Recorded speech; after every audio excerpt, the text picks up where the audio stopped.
Engage Consulting in Malaysia, Pakistan and UAE, and the CEO of the Talent Games, which is an HR technology company that pioneers in AI-driven online gamified assessments. Please settle down so we can continue. Please, I request you all. Thank you so much. Like I was saying, Mr. Keijzer has previously held leadership roles across Asia and Unilever.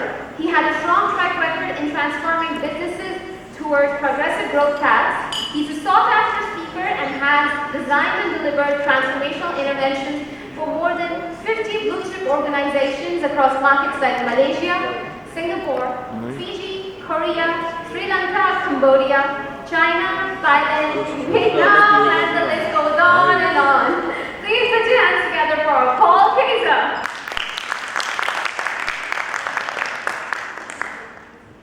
I think you have to come to the conclusion that that's the end of my presentation. That's as good as it gets.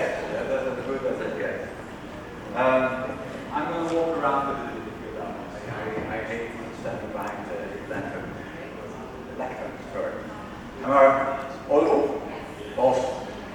So thank you very much, Sajjad. Congratulations first and foremost on launching your company. Sajjad and I go a long way back to 2003, probably March 2003. What was the job that you had, Sajjad, at the beginning? Huh? I was making tea in the office. So Sajjad is making tea in the Unilever office. So look at it now, yeah. Look at it now. And look at where I am. So I think that shows that progress has been made and other people have stood still. So Sajjad for me is the guru of reward in Pakistan. There's nobody that knows more about reward, that has done more about reward. And if you've seen Eileen's presentation, Eileen, I was very impressed. Thank you very much. If you see Eileen's presentation, you now know why there are so few reward specialists in the country. Because it's probably the most difficult component of the HR portfolio. So only people as smart as yourself, Eileen, can do this. I'm not that smart, so I focus on recruitment. Yeah? So that's the easier part. So what I want to focus on today is how you can enhance the candidate experience and at the same time address recruiter pain points. And the whole idea is that you actually solve a business needs on both sides of the equation. Because what I want to do is quickly go through these four components. What do candidates nowadays want? How do our expectation match with their experience? What are specific pain points that you have in pre-screening candidates, and how can you transform that experience? And we all know what are the benefits of a positive candidate experience. I think all of us are aware of that. It has a significant amount of benefit in terms of whether people are willing to apply to the company again, would refer others, would increase their purchase with the company, and even would share that experience with social networks. So if you have a positive experience with a specific company, then you scream it from the rooftops. If you have a negative experience with that company, you would never seek employment again. You would tell others not to work there, and even go as far as saying, I don't want to use their products and services. So the impact of candidate experience is not just for the HR function. It has immediate impact on the branding experience of the company as a whole, and therefore with regards to the business outcomes itself. The problem, of course, is that candidates nowadays are slightly more demanding than I think they were many years ago. And I've got a small little clip that highlights the changes in the candidate experience. If you just can play that clip.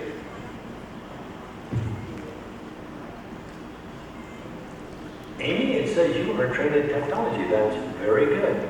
Are you adept at Excel? No. Oh, No. publisher. Not really. Exactly in what area of technology are you proficient? Snapchat, Pinterest, Instagram, Vine, Twitter. You know the big ones. I'm surprised you didn't say Facebook.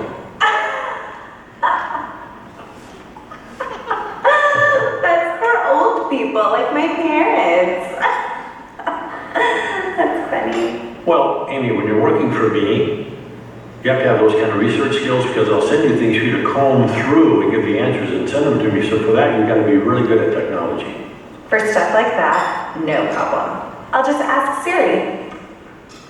You'll just ask Siri? You know, Siri tell me this, Siri find me that. We're all good at getting you the answers. Tell Siri I want you ready to go at 8 sharp each and every morning. I don't understand What don't you understand? what you just said. You don't understand. Be ready to go? No. You said 8, right? Yes. 8 like in the morning 8? Yes, in the morning. Yeah. That kind of doesn't work for me. Who gets up at 8? I do. I Skype with my French boyfriend in Paris until like 3 in the morning. I don't even get to Starbucks until like 10, where I order my grande chai tea latte, 3 pounds skim milk, white water, 2% foam, extra hot but not too hot. So if it's okay, I work best in the morning at 10:45. Wow. Amy, I don't think we're going to be a good fit. Why are you so negative? I can sense your hostilities, and right now I am not feeling very safe. I've been here for over 5 minutes, and the only nice thing you have said to me was nice resume, which I typed all night for this meeting with you. You've given me no guidance, no validation, no encouragement, no supervision. Is there an HR director somewhere? HR director? Yes, I need to speak to someone. I may have to take off today as a mental health day. Take the day off. Amy, look at me. You don't work here. Are you firing me? Okay, yes.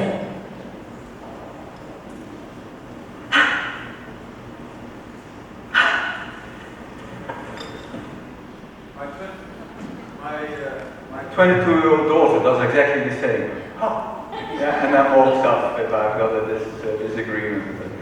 And although, of course, this is a little bit of a parody, I'm sure that you've noticed some of the elements that you hear people now expecting from an employer. And as a result, Amy is as a result, I think all of us have quite a number of specific candidate challenges that they have. Whether it's to do with not being able to find the right person, whether it's not being able to, that our employer brand is not good enough, that candidates apply for us. It's to do with the transparency of the process. It's to do with people think that the process is biased towards people that come from NOMS or IBA. There are all kinds of different challenges around the candidate experience. And as a result, I think traditional recruitment is not the right solution for millennials for Generation Z. Recruitment in itself has not changed ever since I started working in the last 35 years. Yeah? It's about sending in a resume, doing 2 or 3 interviews, with a bit of luck and assessment, and then you get a job offer. Yeah? Recruitment has not changed in those 35 years. The candidate has changed quite a bit. Yeah? And as a result, I think 75% feel that the things are outdated. 50% actually ends in failure due to unconscious biases. 65% of candidates don't get any feedback on the job application. 30% of new hires leave it in the first 6 months. 60% of applicants quit an application process because it took too long. And we know that 90% of unstructured interview need to provide us the wrong insight. Yeah? And whether you like it or not, still the majority of our line managers are doing unstructured interviews. Yeah? And we know that the predictability of unstructured interviews is absolutely hills. So we're doing something wrong. And as I always say, that we're trying to engage 21st century talent using 19th century theories and 20th century tools. And this is where I thought there is an opportunity. And that opportunity is because candidates' expectations have completely changed. I promise you that whether you're a millennial or whether you have a child that is a millennial Generation Z, even most of us, we want things now. Everything is on demand, instant. We want to be engaged. We want things to be transparent. And we want to make sure that there is a level playing field.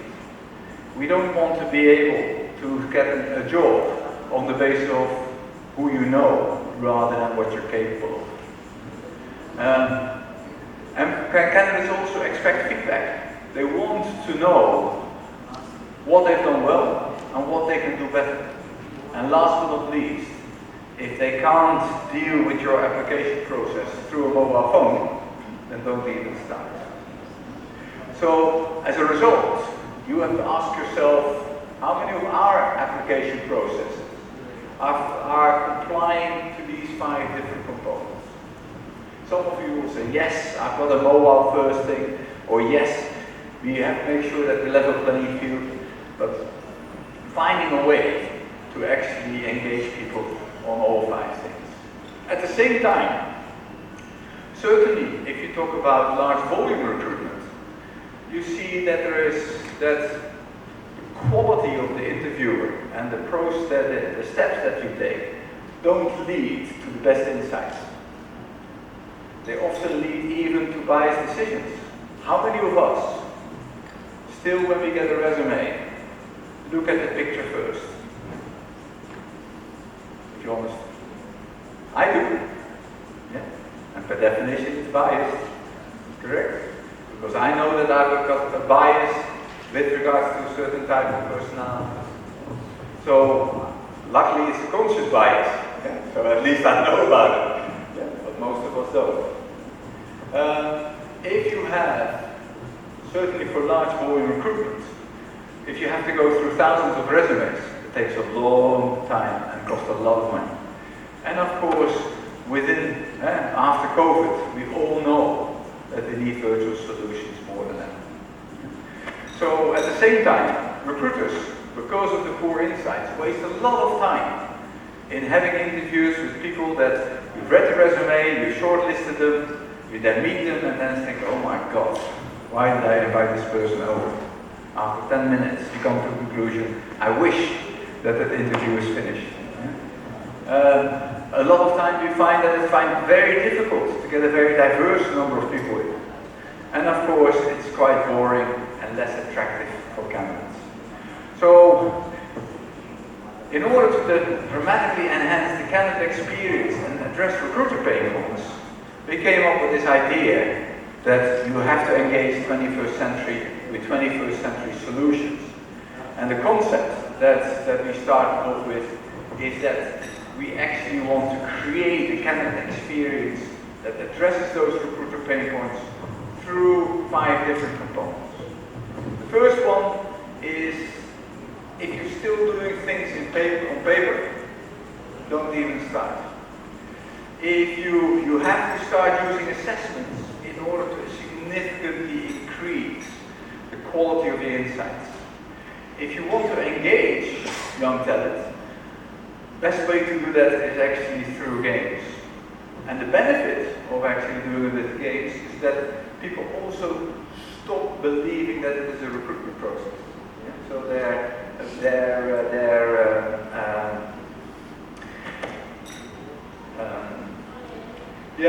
it's much more fun and engaging, but specifically you're not doing it as if it's an assessment, and you do it because it's fun, and as a result all your preconceived notions disappear. You have to make sure is that you provide each and every candidate with feedback, not just the 10 that you've interviewed, but also the 990 that you decided not to interview. And last but not least, you have to integrate it your applicant tracking system to make sure is that you have a very efficient process.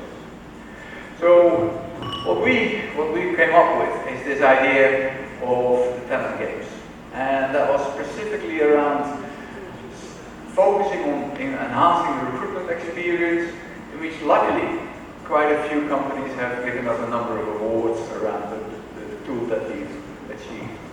So gamified assessment is not more than a proven psychometric assessment that uses game-style elements. So it's basically using old theory and put it into a new jacket. And first and foremost, the psychometric science needs to come first. Because you talk about assessment, you talk about insights, and as a result, the psychometric science has to come first. And then specifically, the games are there to create a much more engaging tool. So, as a result, it's much more fun. Instead of I don't know whether you are aware of this, but the average time a recruiter spends on a resume, if he has to go through a couple of hundred, is about 7.3 seconds. Well, if you're able in 7.3 seconds to assess a resume, that means that you look at the picture, you look at the gender, you look at where they've studied, and what their GPA is. Those are the 4 things that you look at, and on that basis, you decide whether you invite someone. And as a result, you don't get very rich candidate insights. So, assessing people on 10, 12 different assessments, both behavioral as well as cognitive, then gives you much better insights that allows you to have much better recruitment quality. Because everybody plays the same game, it doesn't matter whether I've studied in Hunza or whether I've studied in Lums, everybody has got the same opportunity. And suddenly you've created a level playing field. And because you use technology, you can actually let everybody play that game.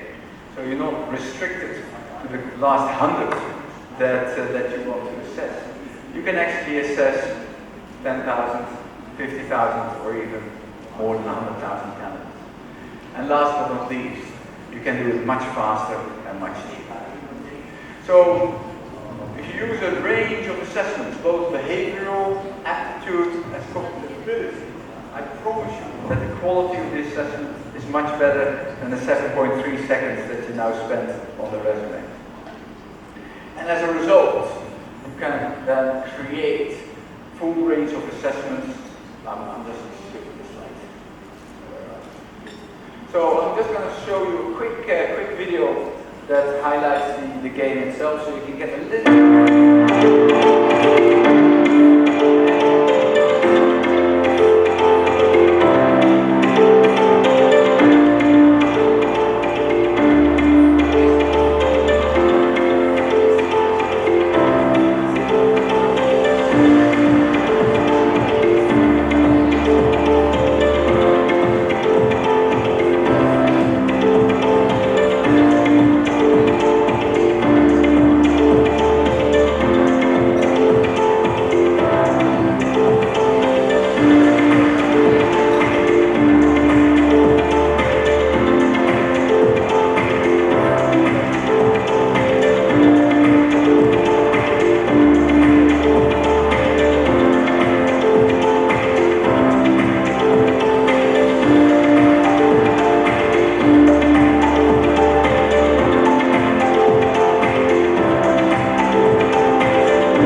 myself started in 2017. ICI was our first customer, and subsequently we started to expand not just in Pakistan but across the world. One of our big anchor clients,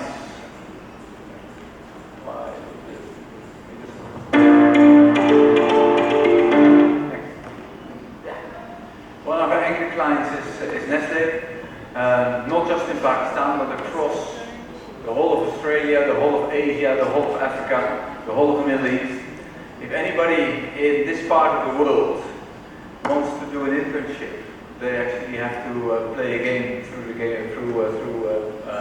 talent games, and as a result, they are able to create a much more engaging candidate experience. So much so that the Net Promoter Score, most of you know what Net Promoter Score is. The Net Promoter Score for the Nestle internship talent game is 51. Amazon has got 54. So for me, Amazon is always one of the most best customer experiences. I think 51 is not too bad, correct? And then similarly,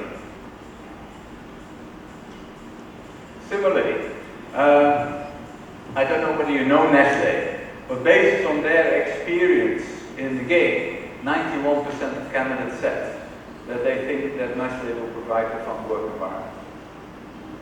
Nestle is a fantastic company, but I wouldn't by definition call it the most fun work environment. Yeah, so I think candidates really have a significantly better experience with regards to what they play and how they play it.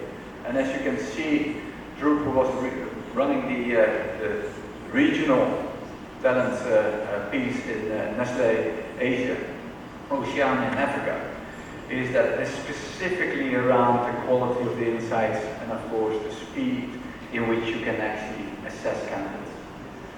The one that I'm actually most proud of is something that we've just completed. So exactly a year ago, the FIFA World Cup, I'm constantly tripping up on this cover. That's why we stand here, isn't it? Now, finally I've learned it. That's the reason of the exercise. Okay, let me stand here.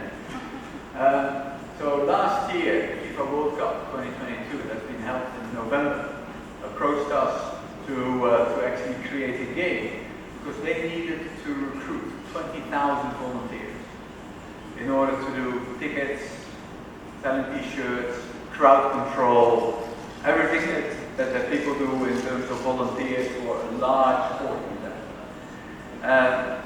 We won the RFP, and subsequently we then made a specific game for the FIFA World Cup that was launched about the 28th of April. In the last 3 months, 160,000 candidates have played this game. So 160,000 candidates have played this FIFA game, on which basis they are now selecting 20,000 candidates to become a volunteer during the World Cup. So I always say that these are some images that we use in the game, and I'm pretty excited by the art. I don't know what you think about the artwork, but I think the artwork is pretty cool. So I always say that apart from the football itself, which always comes from Punjab, is that we are the closest that Pakistan will get to the World Cup for this year. So that's something that I'm pretty proud of. Small team, 30 people in Karachi, being able to do this for FIFA. It's cool, eh? Thank you. I'm going to leave it at that because I can talk about this stuff for 3 hours, and I don't want to bore you with my passion. But a couple of my clients are in the room. So far, they seem to be satisfied. Thank you very much for your confidence that you had in us. And any questions? Any questions?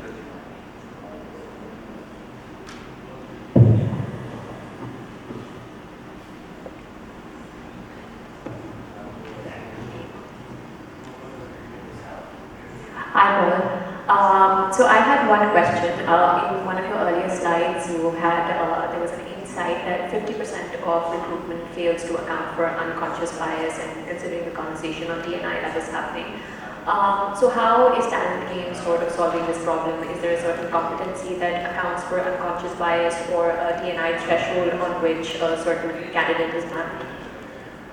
Unconscious bias comes because people make decisions on the basis of a number of assumptions that they're not aware of, correct? That is the unconscious, that's what unconscious bias is. In this case, there's no person that makes the decision. Yeah? So we've got 150,000 people playing a game, depending on their abilities, both in terms of situational judgment tests and in terms of cognitive behaviors. They have a certain level of performance.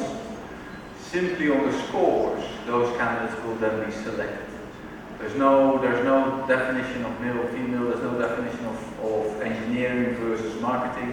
It's just basically on the basis of a leaderboard in which the top candidates come to the top of the list on the basis of how they apply themselves on this assessment. Yeah? So there's no human decision making involved. Right. Any more questions? Yep.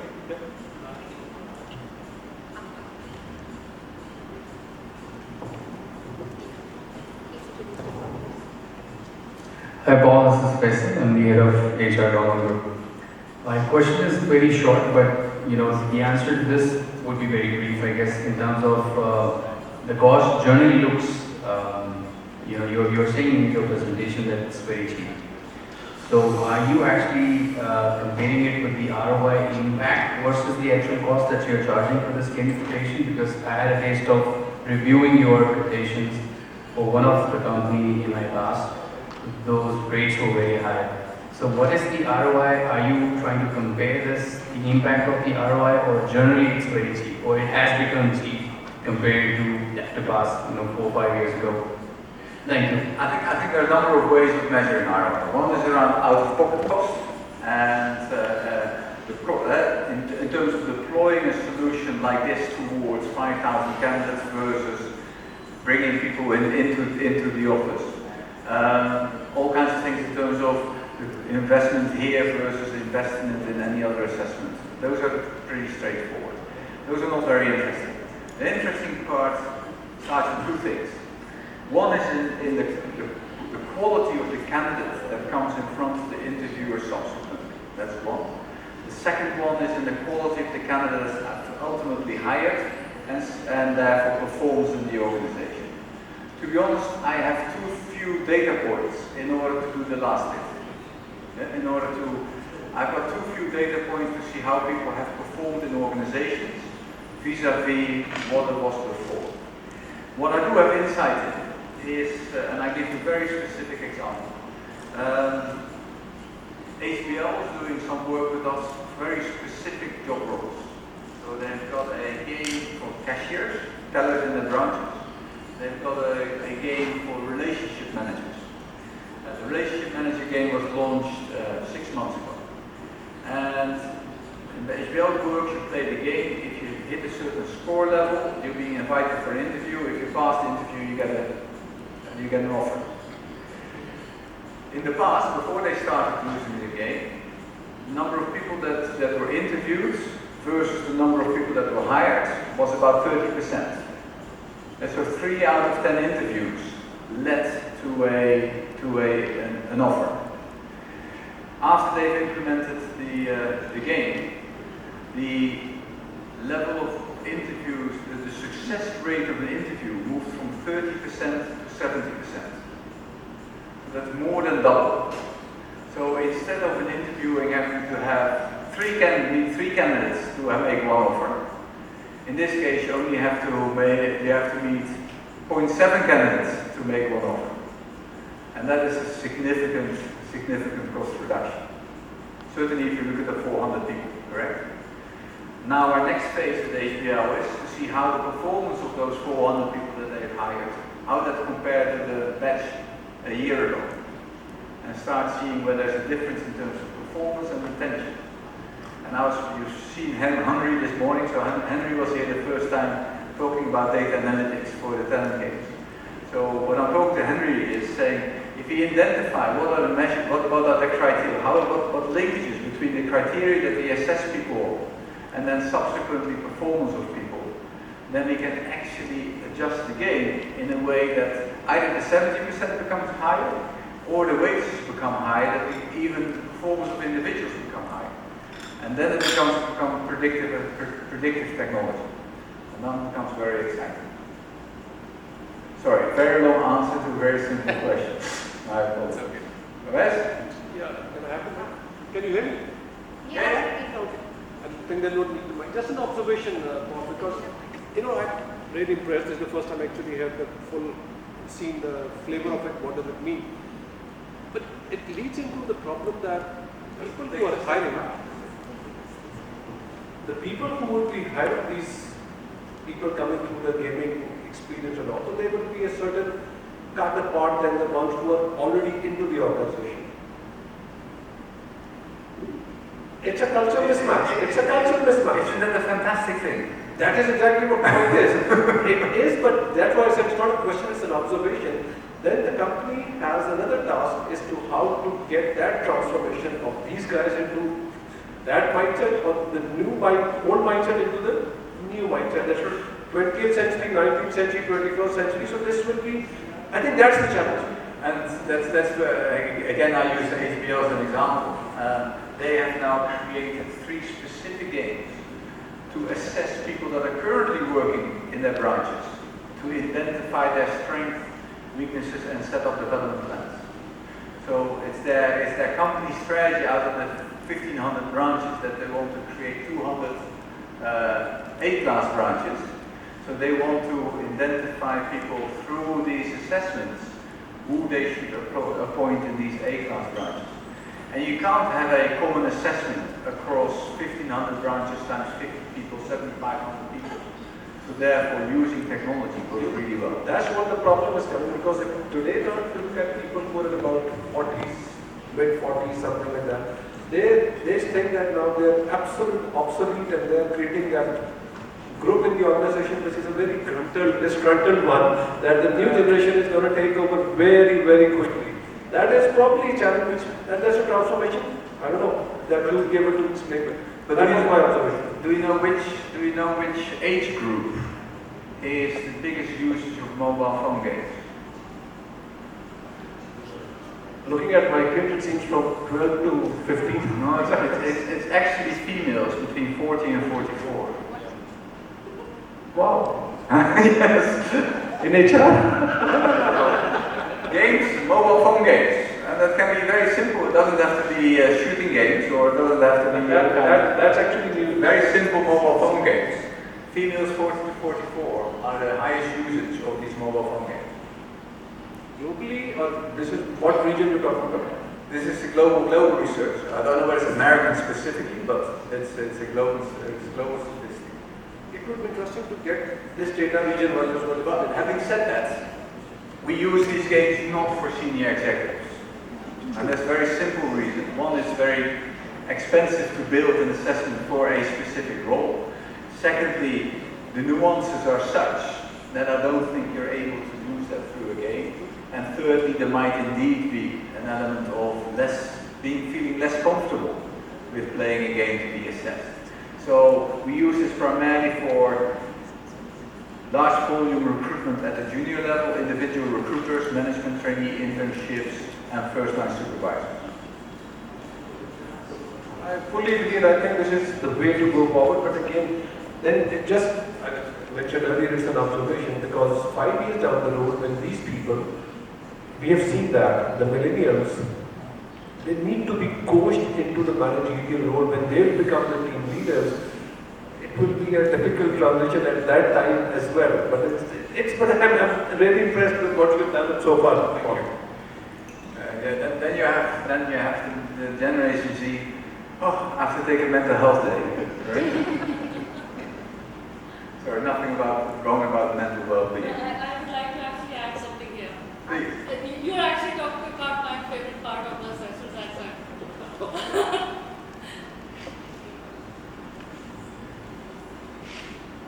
So I'm Savannah, I do that for fun, assessment centers. And thank you for bringing this really very fun part of assessments as well. So most of the assessment centers are designed to find diverse job fits. And what you're talking about is actually the weaknesses of the traditional assessment centers, which this and many modern assessment centers are addressing. And that is cultural fit of the assessment centers, or the people culture or people organization. And this is what gamified assessment centers, or most of the modern assessment centers are addressing, that they are trying to figure out what are the part of the persons that are fitting the organization, rather they're trying to find what part of the job the person will fit into. That is why these kind of assessment centers are not trying to find persons who are fitting the job only. Because that was the weaknesses of the recruitment systems earlier, that they were finding the people who were designed to do certain kind of job. And that is why when they grew into the role, they become irrelevant in the future roles. And these are the kind of assessment solutions, the gamified systems or many other certain solutions. These roles and these people, when they grew into the future roles, they still remain relevant. Only the problem occurs when organizations leave them to grow into that. So organizations need to keep working on them, keep building the culture as well, and keep working and growing with the organization. Thank you. Thank you. Much appreciated. One more question at the end. Two more questions. Let's do close by here. Let's do first Okay, here and then so here. this fellow over here, he asked for the mic first. Yeah, okay, perfect. Sorry about that. Hey Paul. So just wanted to acknowledge, I think this is the need of the hour. I really wanted to acknowledge the work that the talent team is doing on this front. This kind of innovation is what is needed to drive the future of career. Two questions. I'm sorry. First, do you think Netherlands is going to win? Do you think Netherlands is going to win the World Cup? No? Well, I hope Holland is going to win the World Cup, that's for sure. So, no. The one question, building on to what the voice was mentioning, I guess there are three parts to it, right? So you explained two parts. One, the candidate profile. It has changed. We need to match it with our recruitment processes, which is fine, right? I think what Oasis was saying was around the cultural fit. He was driving another point, but what I wanted to perhaps drive, rather than the disgruntled lot of perhaps what the traditionalist mindset of employees would feel with the new crop coming in, I guess it's more on the retention of these people, right? Because I personally feel that organizations need to do a whole lot more to ensure that we are retaining these current crop of people. We are doing a lot more in the process space, getting these people hired, identifying talent who will drive the future of the organization. Because even the organizational mindset is changing these days. It's not the traditionalist mindset of an organization. I guess the important part is what are organizations going to do to ensure that we retain these employees, we retain these individuals, and not let these processes and exercises go to waste. Because that is what my biggest fear is, that the traditionalist mindset of line managers will drive attrition. Absolutely. And that fits with the culture to change that talk. One, if you allow me, one thing that I would like to add is that within HR, within organizations, we are often obsessed about retention. And in my view, we are too obsessed about retention. Yeah? This lady that you saw in the video, doesn't matter what your retention policies is, how good the boss she's got, she will stay with you for 18 months and then she will move on. Just accept it. Yeah? And I think that is one part that I really would like us also to accept, that things will move much faster than we think we will. It's not about holding people on for 8 years. We work in a community for 18 years, nobody's going to do that anymore. Thank you. Last but not least. Last but not the least,